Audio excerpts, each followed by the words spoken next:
Launching a high ticket service, coaching offer, or course when it's done right can really lead to a huge payday. It can also lead to a bunch of lost money with no sales in return. Most people who have successful launches will also tell you that flop launches are a part of the process, and that's true. What separates those from success from those who don't succeed is the willingness to tweak it and try again. But relying on launching is where it gets tricky. Don't get me wrong, there are plenty of 7-figure and even 8, 9, and 10-figure companies that use launching to sell their biggest products. And if you have an offer that can't go evergreen, like a live 90-day coaching program, I get how evergreen promotions can seem impossible to you. But most of the successful companies who rely on launching for their big paydays also promote other offers in between said launches. Because what happens if your launch flops? What will pay the bills until the next launch? That's why I only launch in one of two situations. One, when I'm launching, and using quotation marks here, if you're not watching the video, I'm launching a brand new offer that I've validated, and I don't really count validation as a launch. Or second option, when I participate in an affiliate launch, if I consider that launch to be valuable enough for my audience to be worth the effort in the first place. The rest of the time, I just use a blend of two things, two strategies that I've developed over the years: story nugget emails and blue ocean audience and offer mapping. And here are some clips from the 7-day email challenge where I go into both of these concepts into detail. A lot of people get hung up on value and, okay, how can I offer value to my audience? How can I teach them more things, etc. So you shouldn't necessarily be trying to go heavy with educating your email subscribers and giving them a ton of information or a ton of cheat sheets, checklists, etc. Usually, if you want to provide value, provide that information, you can do that in other formats, such as your podcast, or maybe some valuable separate resources like a cheat sheet or something like that that's outside of your email that you can link to. But the emails themselves should be valuable, but that doesn't mean you have to give value. So what's the distinction exactly? So a few examples of something that can be valuable without educating or teaching or giving value is, for instance, changing their perspective on something using your stories. So is there something that you've gone through that made you shift the way that you think and made you see something in a different light that maybe your subscribers can learn from?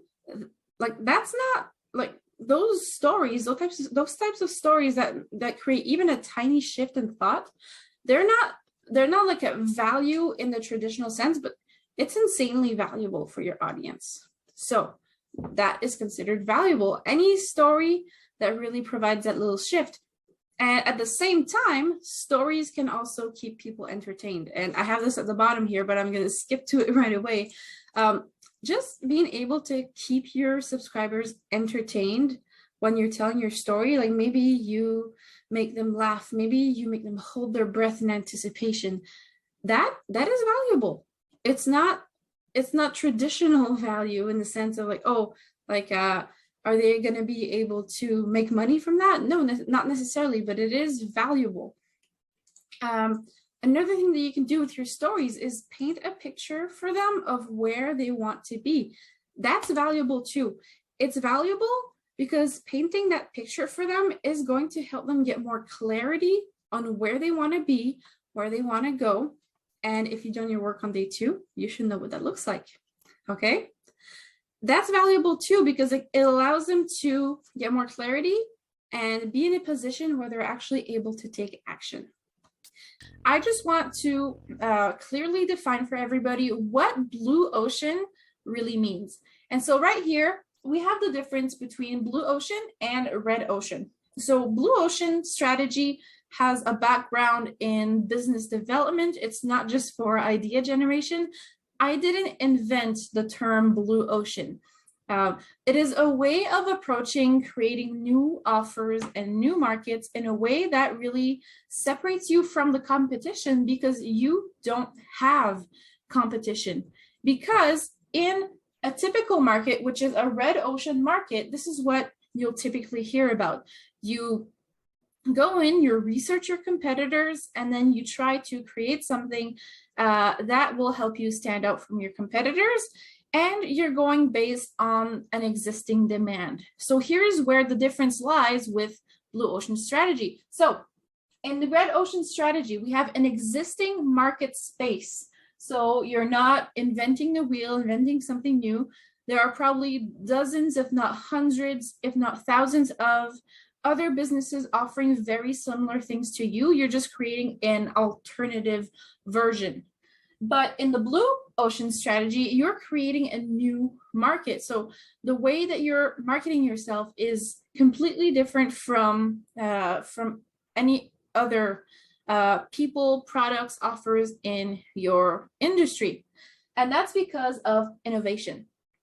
So typically when we think about innovation, a lot of us tend to automatically think back of technology. Oh, let's innovate, let's invent new technology, or something that's never been done before. However, innovation does not have to be related to technology. It can be finding new solutions to age-old problems. And that's where it's different from the red ocean strategy, because in the red ocean strategy, you're not necessarily focused on creating something new or new solutions.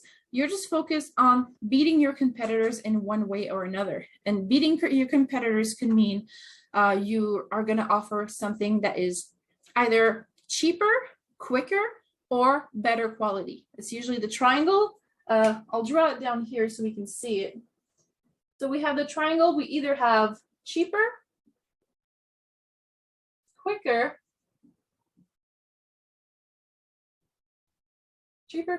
quicker, or better. And in the red ocean strategy, it's impossible to have all three.